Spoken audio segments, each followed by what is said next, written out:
Welcome to the Real Film Nerds Podcast.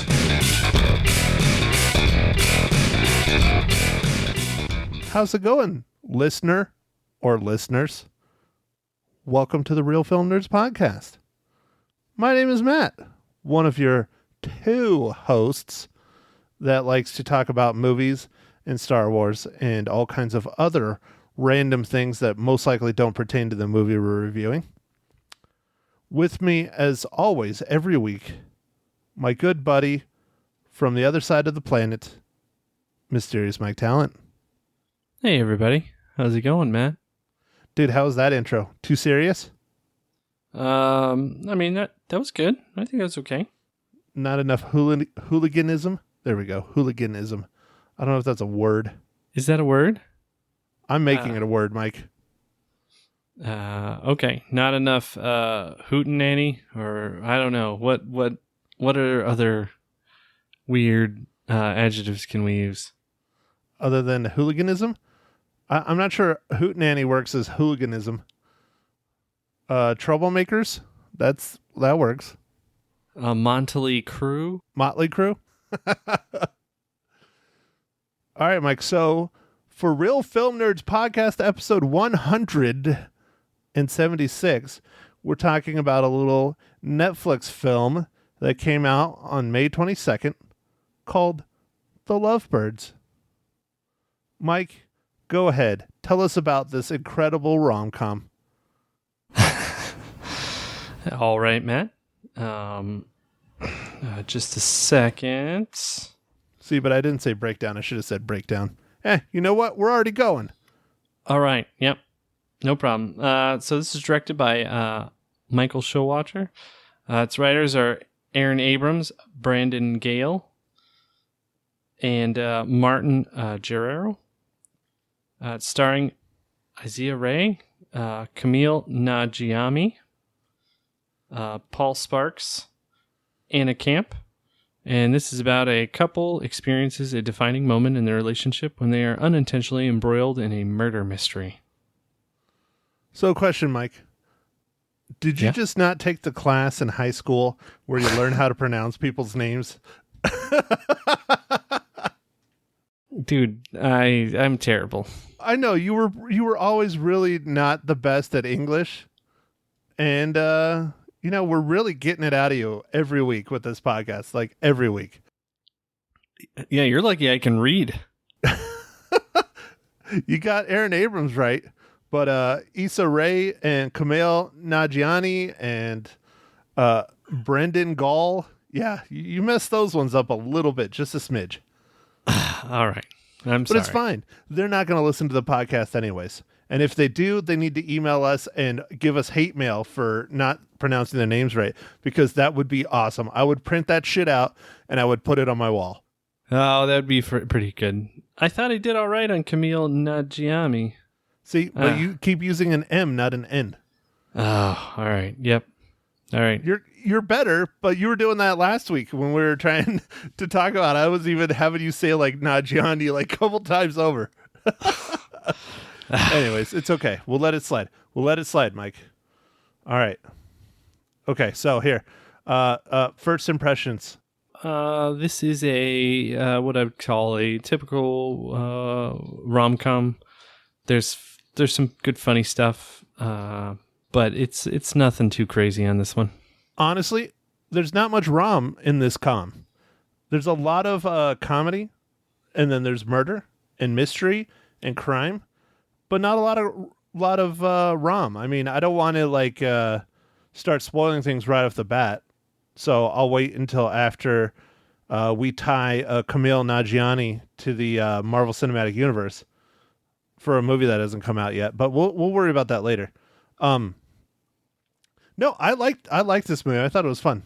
It was a nice, lighthearted, dark at times, funny, hilarious look at a couple running through New Orleans. Yeah. I guess a couple whose spark is not so bright. Yeah, see, that's why I'm trying not to spoil things. Yes, their intimate spark is dwindling.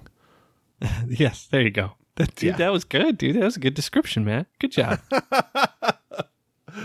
Oh, but anyways, no, I liked it, man. I like that they shot it. I don't know. I mean, I've never been to New Orleans, so I don't know if they actually shot it there. I assume they did, but I like that we finally get a movie that's not in L.A. or New York for once. That's always nice. I always like to point that out when we have that. Yeah, I think they did shoot it there. There's quite a bit of tax credits. It's kind of like why a lot of things are filmed in Georgia lately and Louisiana is there's quite a bit of tax credits. And, California is still expensive, man. They don't want to film there. They film a lot of stuff in Canada just to avoid paying as much. And New Mexico. Yeah, New Mexico, yeah. I mean, basically anywhere not California, not New York. Yeah. Yeah, I like it. I like that. Just me. I mean, there's a lot of places in this world that you can take your viewers to and still be able to tell stories like this or other stories. Oh, yeah. Yeah, no, I thought it was fine. It's got some interesting parts, funny parts. I guess it's not a spoiler, but I would say I talked about it on the radio this morning. So look for the my radio interview with Lisa Live and Local at the end of the podcast after our outro music. By the way, for those of you who do not know, my favorite part of the film has to be towards the very beginning when they have this huge argument over one of the most insane things ever. I watched it at my house alone, late at night, and I usually don't laugh like audibly out loud when I'm by myself because I just don't. And almost that entire fight when they're battling and, screaming at each other and stuff, I was just rolling. I was laughing so hard. It was just hilarious. Oh, it was about the thing that ends up towards the end of the movie? Right. Yeah. Yeah, gotcha. Yeah. I thought it was just hilarious. I loved it. I thought it was so good. I was a little bit like, what? This is kind of a weird way to start the movie, but it ends up working. But I was a little bit, because I don't know. How do you start a movie? But that's kind of how they started this, They did. I mean, not quite. They had the very beginning part with it was, I don't want to give away too much, but. Well, they hit like the fast forward button on their relationship, basically. Like, is how they started the movie. Like, it shows them, meeting, and then it's, like, fast forward, Like, hard fast forward. I guess it was needed. I mean, I don't know if you 100% needed it. You probably could have done the movie without it. Yeah. But anyways, it doesn't matter. One that caught me off guard, though, is the introduction into the murder and mystery part. Like, that one really kind of caught me off guard. It really did kind of come out of nowhere. Oh, yeah, no, I didn't. I'd seen the trailers for this, but I did not expect how things went down. So, I knew some of the stuff that kind of went down because they give away kind of a lot in the trailer. But typical.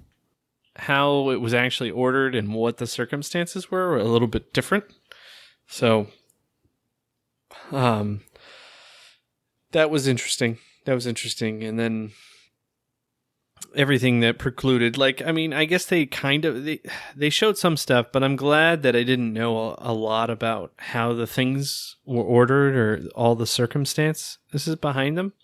So that made the movie a little bit better, because sometimes they give you the whole movie in 90 seconds. You're like, oh wow, that movie was all right. Yeah, we've done that before. we've had a handful of those films, haven't we, Mike? Yeah, unfortunately, quite a few.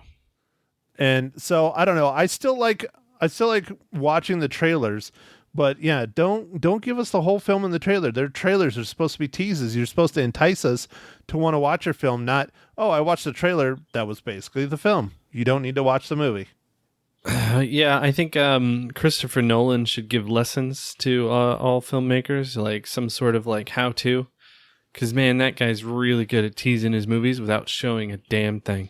Dude, Tenet, literally, Tenet, I have no freaking idea what that movie's about. None whatsoever. I am super stoked to see that movie, just because I have no clue what it is. Yep. No, I have no idea. I do remember, Matt, I'm sure you remember this as well. Way back in the day, when they were started advertising for Independence Day, all they did was show, it was like a 30-second teaser, and they showed like a laser in the White House exploding, and I was like, I'm in. Yeah, dude, that sold me right there and then on Independence Day. Right there. I was like, oh, this is going to be good. And it was a year. It was a year early, and they didn't do that back then. That was the first time I think they did that.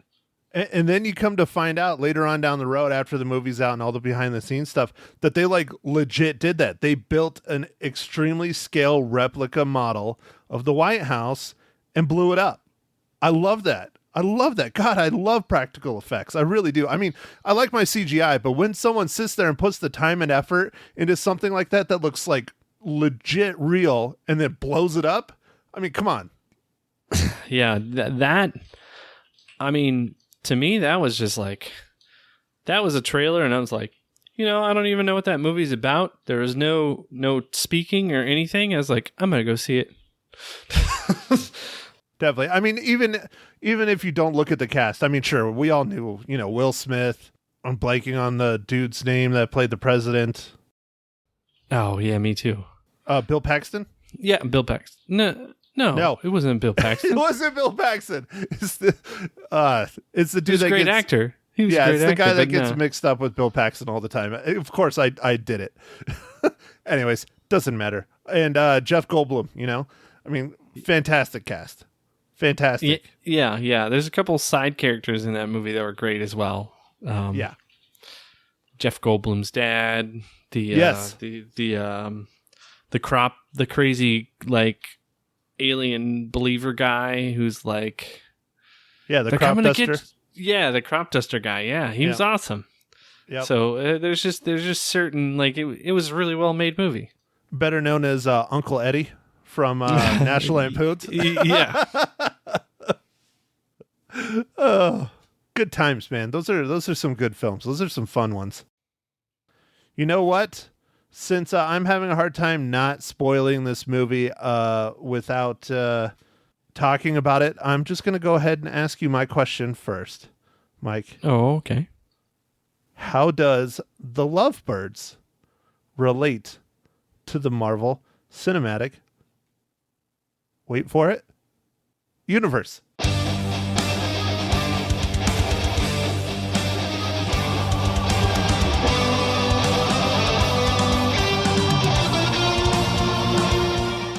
Thanks for asking, Matt. So I heard you were teasing, Matt, that Camille Nanjiani Yes! Success! is in some future MCU movie, but I did not use that. For this one, I used a set decorator. His name is Neil Floyd, and he was a graphic artist for Avengers, Age of Ultron, Thor Dark World, and Guardians of the Galaxy. Nice. Very cool. Very cool. So, yes. And I think Kumail Nanjiani was in the process of getting fit for his role in his upcoming film, The Eternals, for the Marvel Cinematic Universe that is now pushed back, like everything else, a year at least. So we'll get to watch it eventually. Yeah, that one sounds like a fun one, man. I'm interested to see what they're going to do. Yeah, in this film, he's wearing lots of baggy clothes and stuff, trying to not reveal that he's cut. But he busted his butt, dude, to get in super crazy shape. Yeah. Oh, I'm sure. Yeah, there was all kinds of articles and stuff out about it that, they paid all these trainers and, Disney and Marvel and whoever. They're he had 3 trainers and one nutritionist, and he's like, yeah, when they're dropping $20,000 a month to get me in shape, I damn well better get in shape, kind of thing. He's like, the average person can't do this kind of stuff. But now he looks like Chris Hemsworth. Yeah, man. I mean, all you need is $20,000 a month. I mean, come on, America. What the fuck? Right. I'm the other way. I have $20 a month. So that means I have the body of Thor in Avengers Endgame? Endgame, yeah. Yeah, Fat Thor? Hey, It's the dude Thor. Oh yeah, it is the dude Thor. Well, what did they call him? Did they call him Bro Thor or something like that? But he's not really a bro. No, I think they called it the. No, I think a lot of people Just called him Fat Thor. call him Fat Thor or the dude Thor. Yeah, I think that's what it is. So Matt, I'll help you get to the spoiling. I need to ask you a question. What are you drinking, sir?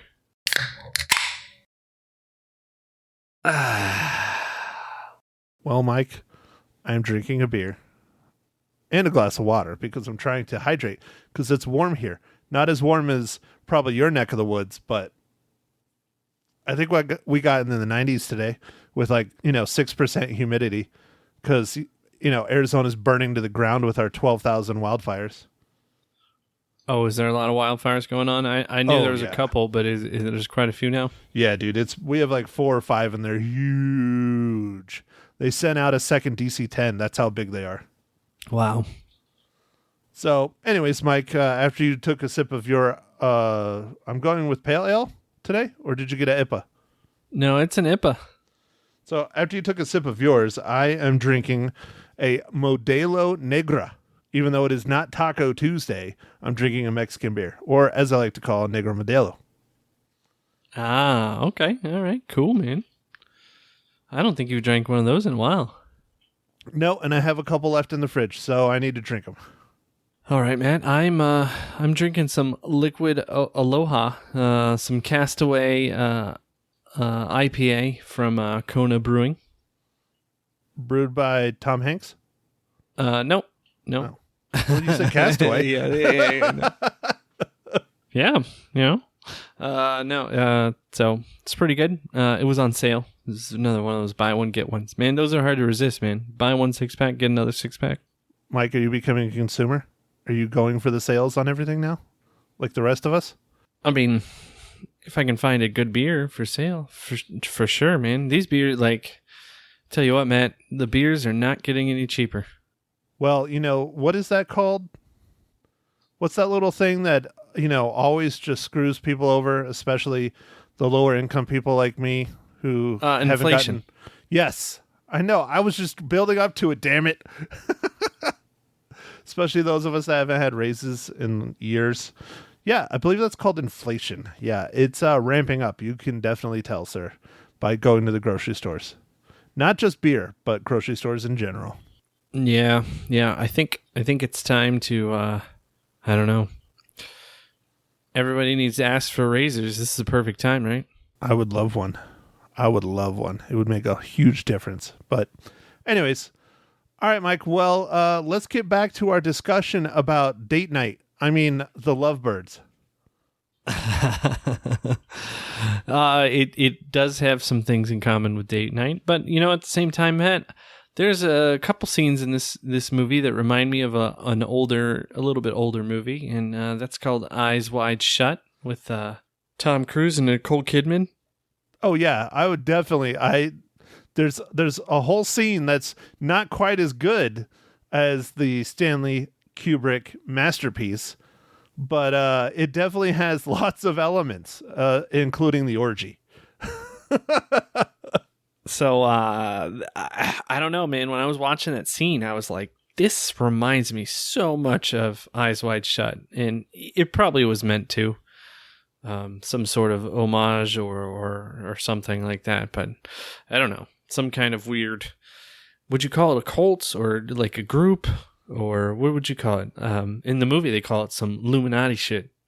Yeah, Illuminati shit. It's cult. It's sex orgy. And they definitely were using a Google Calendar. Yes, yeah. That was a funny joke. They're like, no, I'm sure they use Google Calendar or something for orgies. It's like, well, when you have 5 or 6 guys, he's like, no, that's not an orgy. That's a gangbang. The some of the commentary, I'm like, if I put myself in that situation, I was like, I don't think I'd be talking about it quite like this with all these people around me. Oh, that's what makes it so much better. Because you just freak people out. Yeah. Oh, all right. And then they don't talk to you. And it's perfect. Okay. Well, I'll remember that the next time I'm at the orgy. Next time you're at your annual orgy, or is it weekly? I would think you'd probably be weekly. Now, you're being safe, right, Mike? You're wearing your face mask. Yes, the one that prevents the plague or whatever, right? Because isn't that one mask like what the mask that doctors used way back when there was like plague or The Black some Death? sort of Yeah. some sort of infectious disease. The Black Death. Yeah, that's the plague mask. And you can get one of those from one of my favorite bands because their most recent album is almost entirely about the plague. Ghost. Oh, interesting. And this was long before, the pandemic now. But yeah, they were selling all kinds of plague related stuff. And like one of their biggest songs is called Rats. Oh yeah, It was that the was first talking one about that, off yeah. the album. Yep, that's about the plague. They have multiple. Well, the whole album's about the plague, but So they foresaw this coming, man. They're prophets. I hope not, because I'm not sure what their next album will be about. The demise of, I don't know, maybe dinosaurs coming back. Maybe their next album will be Jurassic. Oh man, this is not related at all, but I got Mags to watch Idiocracy with me the other day, and Finally, one of the Dude. best movies ever. dude, she loved it. But it's great to watch, even like now. But the sad part is it's coming true, man. It's so coming true. What you mean? Just- You mean Society's just falling apart. having a porn star, reality star, as your president with the middle name of last name of Mountain Dew? No, it's one of his names. It's like Camacho, Mountain Dew. No, Alejandro Dorito, I think, was in there. Yeah. Dude, the movie's awesome. The movie's still so good. And what's hilarious is that was like one of Terry Crews' like first big acting gigs after he got out of the NFL was Idiocracy. Oh man, it's so good. It's so good. I love that movie. It's ridiculous, but it's so good. So, Mike, Date Night, aka Lovebirds. This does have a lot of similarities to Date Night and Eyes Wide Shut, but it still is kind of its own thing. I mean, it definitely has a lot more murder mystery in it than, say, Date Night. Date Night's kind of more like mistaken identity, and they get shoved into the spy world.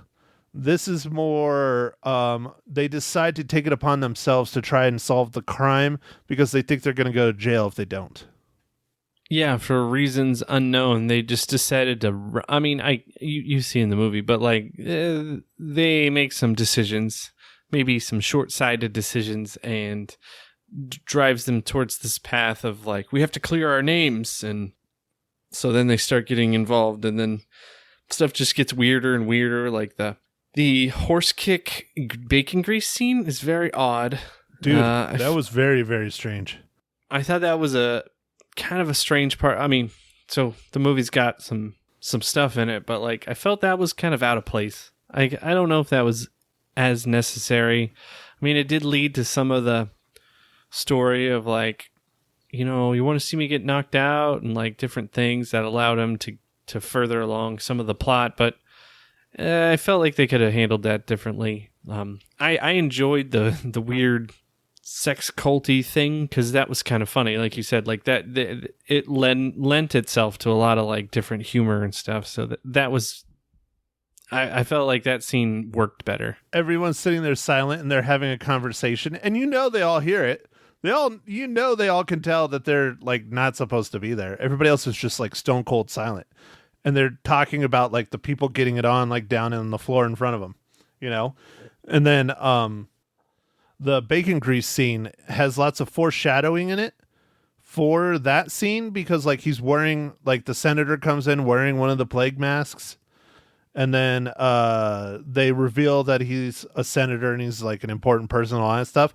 So then that kind of goes with the Eyes Wide Shut thing of you thinking that everyone that's behind these masks are all really big time important people that have to hide their identity, but they all want to get down on the floor and have random sex acts with whoever they want. Right. Yeah, I mean, it lends itself to the plot. It just was. It was weird. It was. I don't know. I don't know. It didn't seem like it went into the movie as well. I don't know. I guess kind of a lot of the movies kind of just jumping around a little bit, but I don't know. That's just me. Well, it starts it down the path of them finding more and more stuff. Like they find her who has the photos, then they find the frat boys. The frat boys, right? That were mailing the photos out and all that stuff. And like they had the piece of paper that had the address on it at the place with the bacon grease. That was weird. It would have just been in his phone, but again, they didn't open the phone until even after going to his house. I don't know. It gets kind of strange at points, but yeah, I mean, it works. It works. The climax was a little anticlimactic, I guess you would say. I really didn't, I mean, it was predictable who the murderer was, but like how it ended was kind of like not super awesome or great. It was just like, okay. Yeah, I actually felt like the movie was ending at the police station. Yeah. And then it kind of kept going. I can see that. Yeah. And then there was, I mean, so then there's the one thing that happens. You're like, oh, okay, now it's over. And then it kept going one more time. But it was kind of funny because, that first conversation, Matt, that you were talking about in the beginning of the movie that you really loved. Kind of the like Amazing Race, yeah. Yeah, that starts happening. And I was like, okay, that's kind of funny. I think they just threw that in there for laughs at the very end, yeah. Yeah, but and then they have to get on horses, which, it really just makes it come around full circle with the bacon and the horse scene. But anyway, like... He's not getting on that horse. He's going to lose the Amazing Race. But that was like one of the most absurd fights, and they were legitimately fighting about the Amazing Race and if they would win it or not. And I love how, like, one of my favorite lines, being in the world of journalism and all that stuff and photography, was how he's working on a documentary and she's like, well, documentaries are just like reality TV. He's like, no, documentaries are real. Reality TV is not. Yeah, it was funny. And then she's like, well, have you seen it? He's like, no, but I know enough that I wouldn't like it. Right. He hasn't even seen the damn show and he's arguing that they would never win it. It was kind of funny. Dude, it was really good. I like that. I thought that was a really good part. So, all right, Michael, we have now gone full circle because I talked about the argument to start and talked about it to end. Well, all right. Matt, do you have anything in mind for next week? Oh, I already have the one picked out that I want to watch next week. And clearly you don't pay attention to the news, Mike, because I'm very excited. Very excited. Next week, I already announced it on the radio. We are going to watch Eurovision Song Contest, the story of Fire Saga.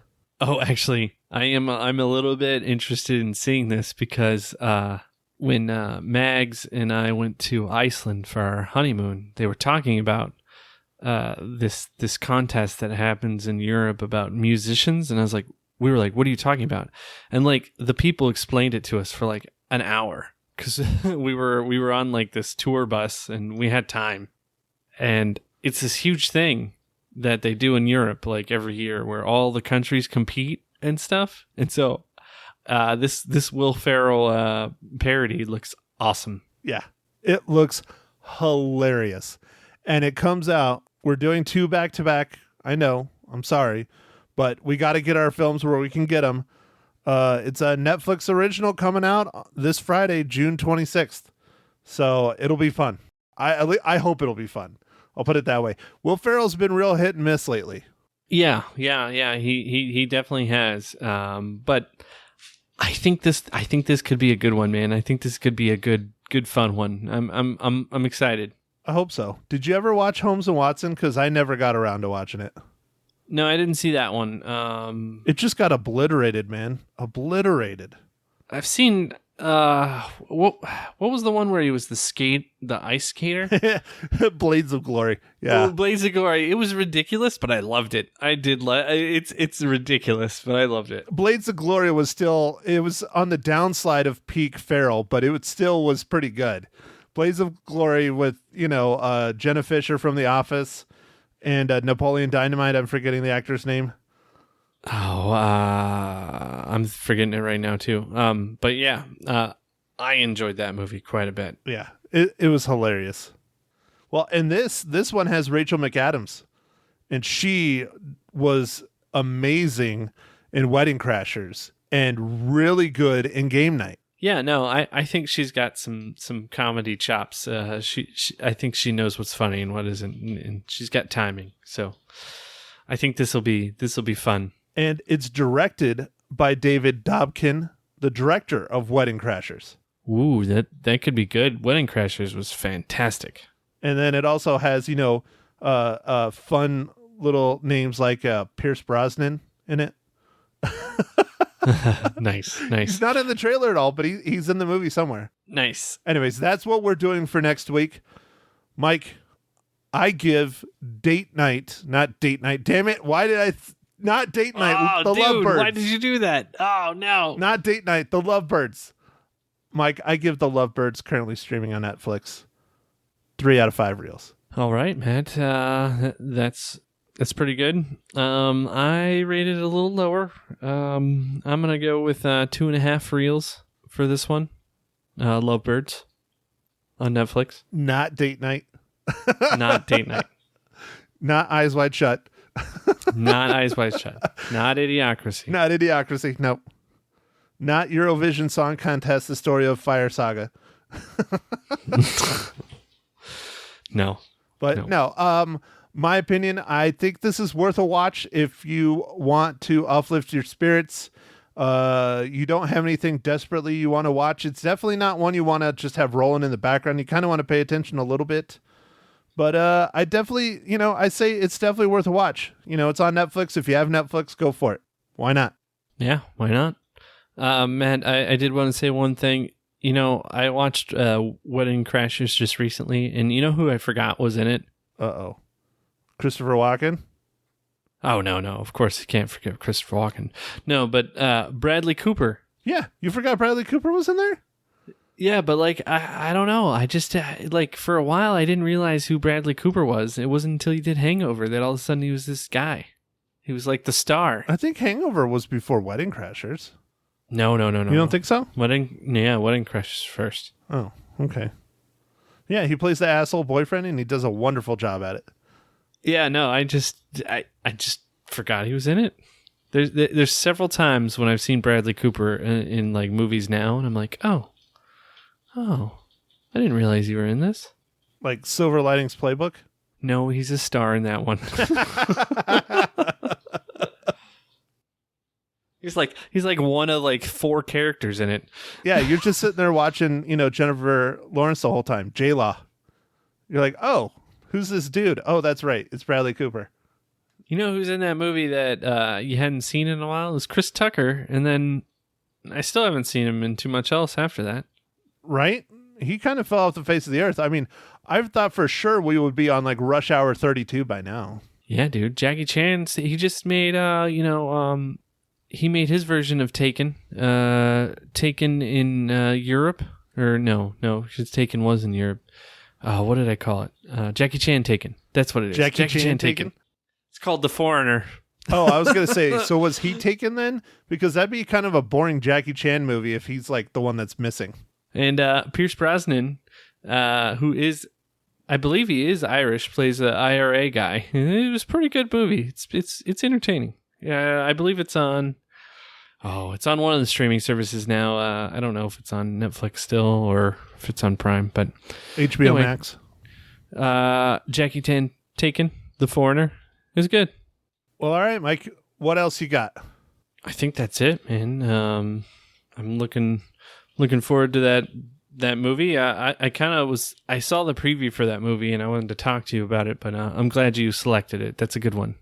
So make sure and get your pick out for next week. Well, not next week, the week after next week, so I can tell everybody on the radio. All right. Because it's your turn. I'll figure out something because that's going to be 4th of July weekend. I need something America. Oh yeah, you do. America. Oh, dude. Yeah. Oh, Team America. We should do. I was like, oh no, we're gonna do Team America. Oh, no. America coming to save the motherfucking day. America. Fuck yeah. Oh, no. Oh, the real question is the rated version or the unrated version? Because the unrated version is way grosser. Like, way grosser. I don't know. I think it's on one of the streaming services. It might be on HBO right now, Matt. Not probably the unrated version. All right, Mike. Well, it's your choice. It's your choice. So, the week after July 4th, we'll see how that goes. I might have to be like, sorry, Lise, I can't come on the radio this week. All right, Matt. Well, I guess with that, I will wrap this up for everybody. Everybody, go out and watch all the movies, and follow us on the socials, Instagram, Face tweet. I was going to say face stick. Facebook. I mean, don't know why that. Yeah. Facebook and Twitter and all that stuff. So anyway, thanks for listening. We'll catch the next pod. Catch you on the next pod. We'll catch you on the next pod, or they'll catch us on the next pod. Oh, yes. They'll catch us on the next pod. My bad. And go out and watch as many movies as you possibly can, right? Yes. That's your new tagline. Yes, do it. Yeah. As many movies as you possibly can. You got nothing going on. There's a pandemic. Thanks, everybody. Thank you for listening to The Real Film Nerds. Now, don't forget to follow us on Facebook, Twitter, and Instagram at Real Film Nerds. Now, go out and catch a movie.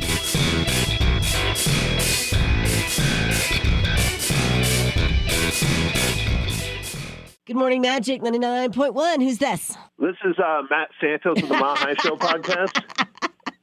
I was so hoping Matt Santos would call me this morning, Matt. That was so funny. You know what's so funny? I just read Matt Santos's post on Facebook, and it just came out. I'm so sorry. You know, I was looking forward to chatting with Matt Hinshaw from the Real Film Nerds podcast, right? Honestly, do you know how many times we get mixed up? It's like more than you would imagine, because it doesn't help. We both have podcasts. We're both photographers. Right. And we've both been in the community for a long time, Exactly. so it doesn't help. Okay, good. Well, thank you for understanding. How's it going there, Always. Matty? I'm living the dream. How about yourself, Lisa? Amen. Me too. I'm anxious to hear what you saw over the week. I mean, I'm getting used to not going outside and just seeing the outside, so I don't know if that's a good or a bad sign. Well, you still got to get outside, Matt. You just got to wear a mask, you know? I got to wear a mask, yep. Yes. So tell me, what did you watch? We watched a Netflix original. It's been out for about 2 or 3 weeks, something like that. It's called The Lovebirds. It's a interesting take on a romantic comedy. It's a romantic comedy murder mystery all in one. Ooh, sounds intriguing. Yeah, and it stars Kumail Nanjiani and Issa Rae. And it was okay. It was fun. I have to say, one of my favorite parts is in the first probably half hour of the film. They have a couple fight that is one of the most hilarious couple fights I've ever witnessed in my entire life. The things they were arguing about were just hilarious. Really? Yeah. I thought that was like probably one of my favorite parts of the movie. Now, the murder mystery is fun. I don't want to ruin how they get into it and everything, but they're just having a normal date night, getting ready to go over to a party, and they get wrapped up into something out of the middle of nowhere, and it takes over their lives for the rest of the night, and they think the cops are after them, and they're trying to avoid the police while they're trying to solve this murder at the same time, because they're like, well, if we solve it, we won't go to jail. And oh my gosh, it sounds like fun. It was really quite a lot of fun. It was a nice uplifting movie for right now with everything crashing down around us. It was something to bring a little levity back. Okay, so, fair enough. How many reels are you going to give it out of 5? It wasn't the greatest thing in the world, but like I said, I did have a lot of fun. I give it just an average score. I give it a 3 out of 5 reels. 3 out of 5 reels. Well, you're right there with Rotten Tomatoes. They gave it 66% on the tomato meter. Yeah, So yeah, it's not, like I said, it's a lot of fun. It's well worth a watch if you're looking for something and you need a little laughs, and you're okay with there's not a whole lot of romanticism in it. Right. There's a little bit, but not a ton. So, Right. But it still is romantic comedy too. Well, and that's what disappointed you because you wanted more romance, less comedy, right? Of course. Take the comedy out. I want all the romance. I need to feel something. I need to cry. I feel better when I cry. You're so funny. You're so funny. All right. So do you guys know what you're going to be watching and reviewing next week? What I want to do, and I don't know if it's going to happen, I think it is my week to pick because me and my co-host Mike flip-flop on who picks which movie. Yeah. Will Ferrell is coming out with a new movie on Netflix this Friday. Oh. It's called Eurovision Song Contest: The Story of Fire Saga. And the trailer dropped for it yesterday or Friday, I think, or something, and it is just absolutely absurd. Oh, it's got to be. If it's Will Ferrell, I mean, he just makes you belly laugh, don't you think? Yeah. I love Will Ferrell. He's one of my favorites. He's one of my favorites, too. All right, Matt Hinshaw from the Real Film Nerds podcast. Thanks for chatting with me this morning. Thanks, Lisa.